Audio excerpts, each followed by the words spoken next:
las 8, 9, 10, algunos ya me mandaron la 11. Desde la 8 identifiqué que hay algunas confusiones. Ah, caray. Ya. Sobre todo en esta última parte de la práctica, que es un poco como con lo que podían también resolver el examen práctico, el primer examen práctico, ¿no? Bueno, con los métodos de selección por localización. Entonces creo que más bien hay como un poco de confusión. Creo que el problema aquí es claro e incluso podría ser real, ¿no? Si pusiéramos 4 ubicaciones tentativas en este caso, de kinder, quisiéramos saber cuántos niños de 3 a 5 años, que son los que acuden a estos centros educativos, en un rango de 500 metros, ¿no? En un área de influencia de 500 metros. Entonces, lo primero que hice fue, a ver, ir apagando aquí. Bueno, más bien sí voy a empezar con porque creo que hay una duda desde el tema del Sumarais, ¿no? Porque vi que algunos me reportaron en esta tabla que les pedí, del Kinder 1, bueno, del área de influencia del Kinder 1, del Kinder 2, del Kinder 3 y del Kinder 4, cuál es la población que podría dar asistencia a, ¿no?, cada uno de estos puntos. Pero entonces los datos que aquí me pusieron, yo siento que muchos lo que hicieron fue ponerme el dato del número de manzanas que abarca cada una de estas áreas de influencia, y no la población de 3 a 5 años. Entonces creo que el problema viene del tema del Sumarais, ¿no? Entonces me voy a regresar un poco al tema del Sumarais, y aquí lo que tengo es un shape que se llama construcciones. Esto es del proyecto que tal vez algunos conocen, del asentamientos humanos irregulares en Coajimalpa. Pues es real, es este shape, ¿no? Entonces cada uno de estos cuadritos es una construcción, ¿no? Entonces si yo le doy un clic aquí a este polígono, me va a decir que tiene, bueno, que tiene esta superficie de 192.68 metros cuadrados. En el año de 1997 ya estaba construido, porque esto se extrajo de ortofotos del 97, 2011 y 2020. Entonces en el 97, en el 2011 y en el 2020 ya estaba construido y tiene un nivel de construcción, ¿no? Hay otros que tienen, no sé, 2 o más niveles de construcción. Por ejemplo, este tiene 2 niveles de construcción, ¿no? Aquí está el 2. Este tiene 2, este tiene 2, este tiene 2, 1, este tiene 1, 2, 3 niveles. Por ejemplo, este predio tiene 3 niveles de construcción. Ahora, yo voy a abrir la tabla de atributos, ¿no? Y entonces aquí dice que tengo 8.472 predios, ¿no? Entonces, imagínense 8.472, ¿no? Si yo les preguntara cuántos de estos 8.472, cuántos tienen un nivel de construcción, 2 niveles de construcción, 3 niveles de construcción y así, ¿no? Entonces, pues una opción es que yo los ordene, ¿no? Y entonces, por ejemplo, ahorita que respondo mi computadora, por ejemplo, yo podría ordenarlos. Y entonces podría decirle que del nivel 7 solamente hay un predio. Del nivel 6 solamente hay 2 predios.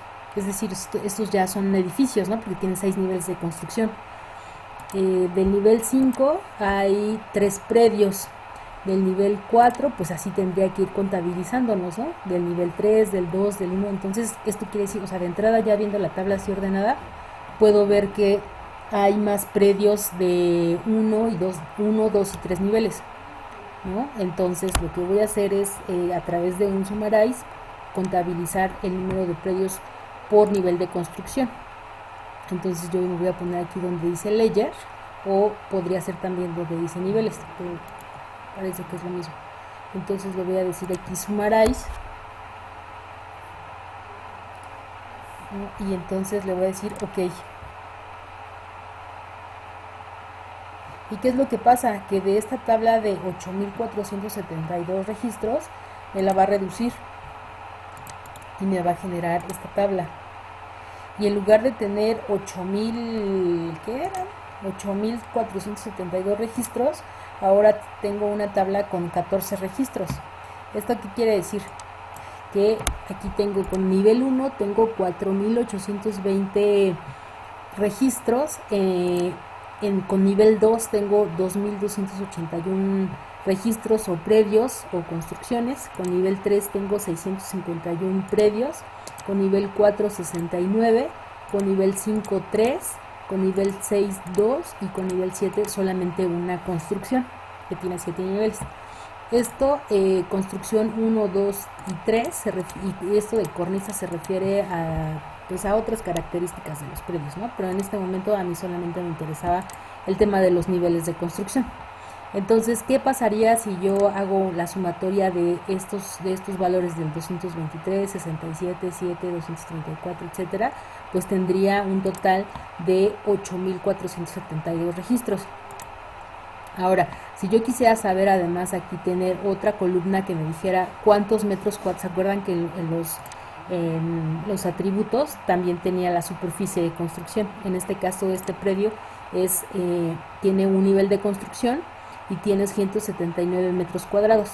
Ahora, yo quisiera saber de estos niveles, de estos predios, de estas construcciones que tienen un nivel de construcción, que son 4.820, ¿cuánto suman en construcción en metros cuadrados? Entonces lo voy a hacer con un summarize también. Entonces voy a ir a la tabla de atributos y ahora le voy a pedir que, además de que me diga cuántas veces se repite el nivel 7, el nivel 6, el nivel 4, etcétera, que me diga cuánto suman la superficie de esos niveles de construcción. Entonces le digo summarize y le voy a decir que en superficie me calcule la suma, y le podría pedir también, bueno, le podría pedir todas las estadísticas, el mínimo, el máximo, el promedio, la desviación estándar y la varianza, ¿no? Ok. Esto es posible, le puedo pedir estos estadísticos descriptivos porque esta columna, esta variable es numérica. Si no fuera numérica no podría pedirle la estadística descriptiva. Entonces, por ejemplo, tengo aquí que el nivel 4, ¿no? El nivel 4 tiene 69, hay 69 construcciones que tiene 4 niveles de construcción. Tienen entre estos 69 hay un valor mínimo que mide 3.2 metros cuadrados. Hay una superficie máxima de 111 metros cuadrados. En promedio, el valor promedio de construcción es de 30.97 metros cuadrados.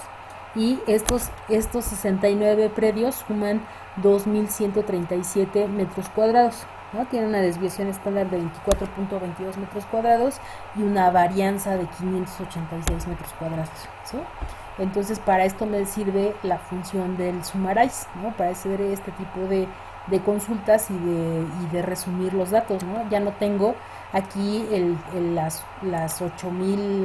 los 8.472 registros, y aquí ya tengo un cuadro resumen de lo que pasa de esta tablota, pero ahora en un resumen.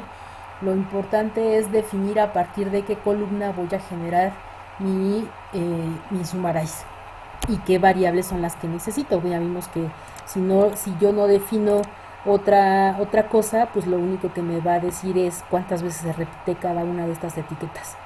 Y si yo lo puedo complejizar y le puedo pedir la estadística descriptiva de alguna de las variables, en este caso superficie, pero podría tener población o podría tener otra variable. Ok, bueno, entonces ahora sí vamos a la práctica 8. En la práctica 8 yo lo que les pedí es que yo les mandé estos puntos, ¿no? Tengo 1, 2, 3 y 4 puntos y lo que quiero es que generen un área de influencia de 500 metros, ¿no? de cada uno de ellos, y ahora quiero que me digan cuántos niños de 3 a 5 años viven en estas áreas de influencia. Para eso pues les pedí que descargaran de la página del INEGI de los censos de población, el censo de población y vivienda 2010, porque es el único, bueno, no, el último que tenemos, no es el único, es el último que tenemos disponible a nivel de manzana, ¿sí? Y como queremos saber cuánta gente vive ahí, pues hay datos más desagregados por manzana. Entonces yo en este caso descargué el del estado de Jalisco. Y lo que hice fue traer la tabla, ¿no? O sea, bueno, en Excel filtré solamente el municipio 120, que es Zapopan, y de ahí hice la CDGO. Okay. Hice la CDGO con la clave geoestadística es la clave de la entidad, la clave del municipio, de la localidad, de la JEP y de la manzana. Y aquí pues aquí originalmente yo tenía todos los datos del censo, pero yo como no quise trabajar con toda la tabla, me quedé solamente con población total y con población de 3 a 5 años, ¿sí? Entonces para no tener todas aquí el chorro de variables censales, ¿no? Que ya les había dicho que para fines o sea de practicidad ahorita está bien que yo solo haya traído esta columna, pero en realidad pues me podrían pedir ahora, por ejemplo, cuánta gente de estas áreas de influencia tiene camioneta, tiene internet o tiene lavadora, no sé, cualquier otra variable, ¿no? Entonces tendría que repetir y volver a hacer todo porque yo no tengo todas las columnas en este momento, pero para fines de la práctica pues me quise quedar solamente con esta columna, ¿ok? Esta es una, entonces esta es la tabla del Excel, es la parte alfanumérica censal de los datos, y la otra fue que les pedí que descargaran de la cartografía geostadística urbana, pues tiene que ser también la de esta cartografía geostadística urbana, cierre del censo de población y vivienda 2011 Zapopan. Ok, entonces agregué las manzanas de la localidad 001, que es esta, ¿no? Y entonces ahora pues lo que hice fue hacer un join de la tabla de Excel con el shape de manzanas. El shape de manzanas es este.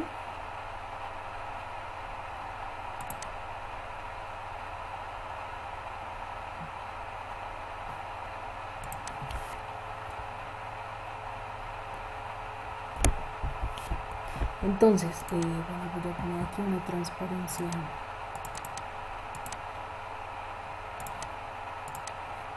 Entonces, me voy a acercar aquí.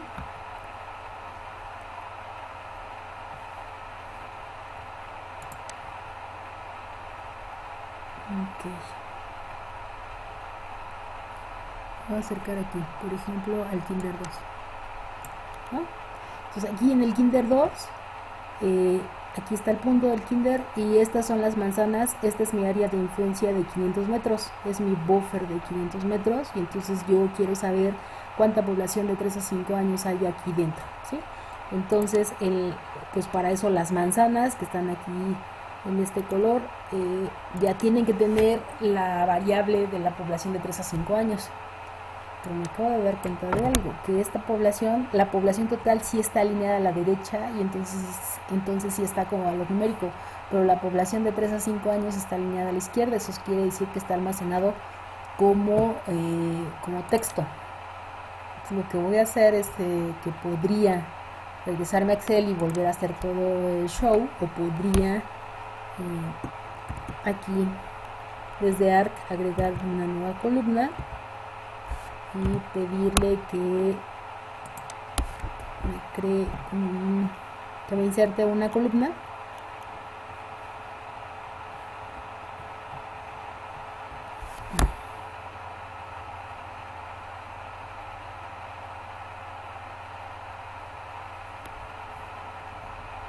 Aquí está. Y entonces ahora, esta es la que yo acabo de crear. Le voy a decir con Field Calculator que va a ser igual a esta columna, pero como número. Aquí está como número. Pues la población de 3 a 5 es igual a población de 3 a 5.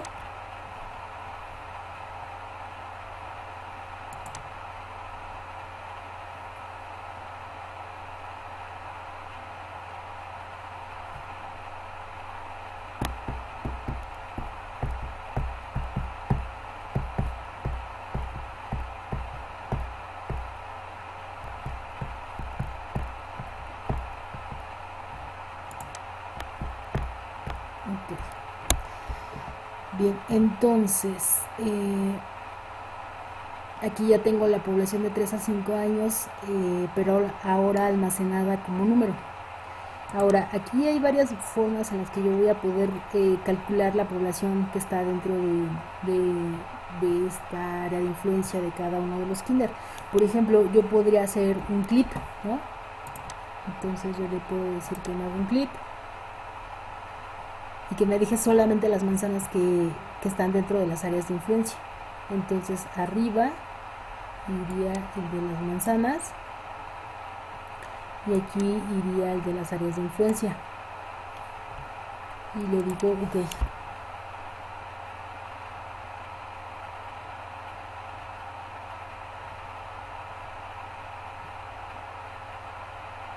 Este es el primer método, ¿no? Hay varios, en realidad podríamos hacer una intersección y entonces nos quedaríamos con las áreas que intersectan entre las áreas de influencia, en este caso el polígono que tiene el outline rojo y las manzanas. Esa sería otra forma. Otra forma pues sería con la selección por localización, como lo hicimos, como lo hicieron en el examen práctico.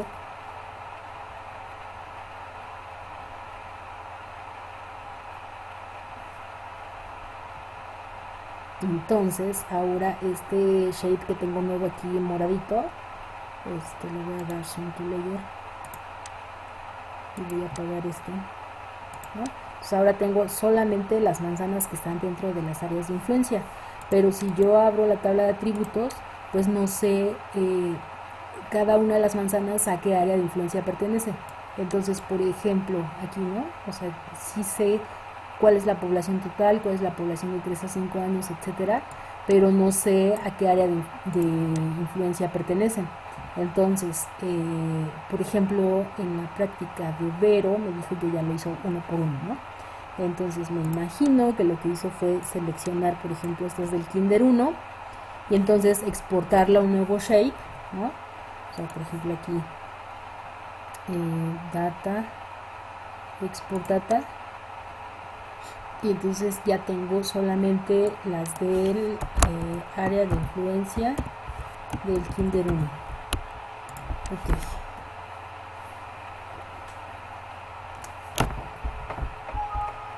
Sí. Entonces tengo este shape y puedo abrir los atributos y entonces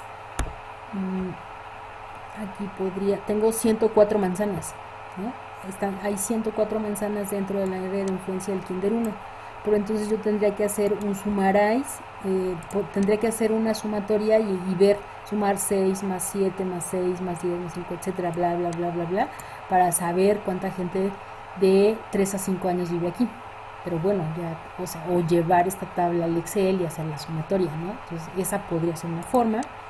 Otra forma, voy a apagar esto. Otra forma es que con la herramienta esta misma de selección podría seleccionar las manzanas que son del área de influencia del Kinder 2 y abrir la tabla de atributos y entonces tengo seleccionadas 100 manzanas de 430. 430 es el total de manzanas dentro de las 4 áreas de influencia. Entonces yo me puedo venir aquí donde dice población de 3 a 5 y sacar las estadísticas, statistics, y entonces sé que son en el área de influencia 2 del Kinder 2 tengo 100 manzanas y me suman una población de 230 personas de 3 a 5 años, ¿sí? Pues esta es otra forma. Puedo cerrarlo y entonces escojo del Kinder 4, abro otra vez la tabla de atributos, me voy a Statistics. Eso es cuando cuando tengo 4 puntos, ¿no? Pero si tengo 10,000 puntos, pues no voy a hacer así uno por uno. Y bueno, pero primero quería que viera esta opción del Statistics. Aquí me dice que tengo 118 manzanas que suman una población de 869, población de 3 a 5 años, ¿sí? Ok, esta es otra forma. Pero vamos a hacer la que a mi parecer es la mejor. Bueno, no la mejor, pero se me hace práctico, pues. Y se trata de asignar etiquetas. Entonces, apagué los puntos. Por eso es el Kinder 1, 2, 3 y 4. Entonces voy a seleccionar las manzanas del Kinder 1 con esta, ¿no? Con la herramienta de selección del Kinder 1, y entonces voy a abrir la tabla de atributos y voy a insertar una columna que se llame Kinder y va a ser de tipo texto. De tipo texto y va a medir ¿cuánto va a medir? 2, 4, 5, 6, 7, 8, 10 caracteres. Ok, entonces me voy a ir aquí y este va a ser, le voy a poner la etiqueta de Kinder 1. Acuérdense que cuando capturamos un texto lo hacemos entre comillas, solo con los textos, solo texto. Ok, entonces tengo el Kinder 1, cierro la tabla y ahora selecciono las manzanas que están en el Kinder 2. Me voy aquí y le digo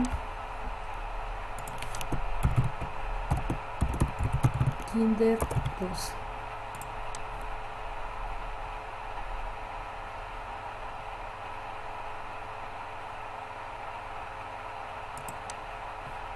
Y ahora selecciono las del Kinder 3, abro la tabla de atributos, me voy a Kinder 3, ok,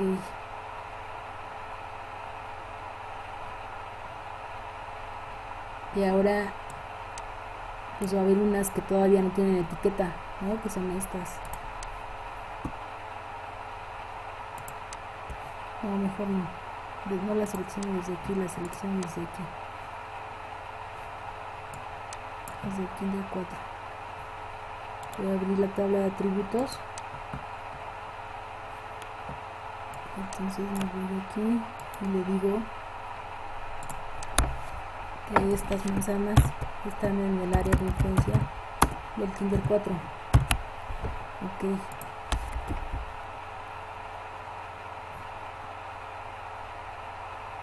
Voy a limpiar la selección 0 de 430 y entonces ahora de cada una de las manzanas ya sé a qué área de influencia pertenecen. Y entonces voy a hacer un summarize a partir de la columna que se llama Kinder. Y le voy a pedir además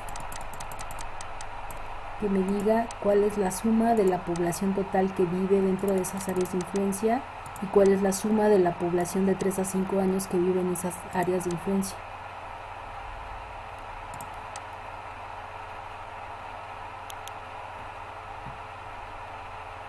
Entonces es esta tabla, que es lo que yo les pedí, ¿no? El Kinder 1 tengo 100, esto es lo que yo vi que no muchos, varios me reportaron solamente este dato, y este dato es el número de manzanas. El count es las veces que se repite la etiqueta Kinder 1 dentro de la tabla de atributos, se repite 104 veces, y como nuestra unidad territorial son manzanas, eso quiere decir que son 104 manzanas, que representan una población total, por lo menos en el censo del 2010, de 14.830, y una población de 3 a 5 años de 935. ¿Sí? Este era el dato que a mí me interesaba. Por ejemplo, se dan cuenta que la diferencia que puede haber entre un área de influencia del Kinder 1 y del Kinder 2. En el Kinder 1 y en el Kinder 2 más o menos es el mismo número de manzanas, 104 y 100 manzanas. Pero tenemos una diferencia importante de la población de 3 a 5 años que vive aquí, es de 935 en el Kinder 1 y de 230 para el Kinder 2. ¿Sí?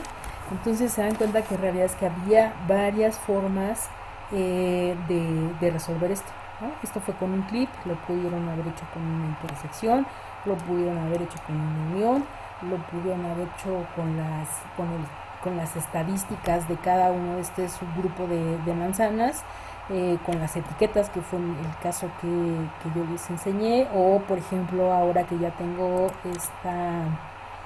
este shape y que sé la manzana a qué pertenece, la manzana, a qué área de influencia pertenece cada una, podría llevarlo a Excel y hacer una tabla dinámica. En realidad es que las opciones de solución eran varias, ¿no?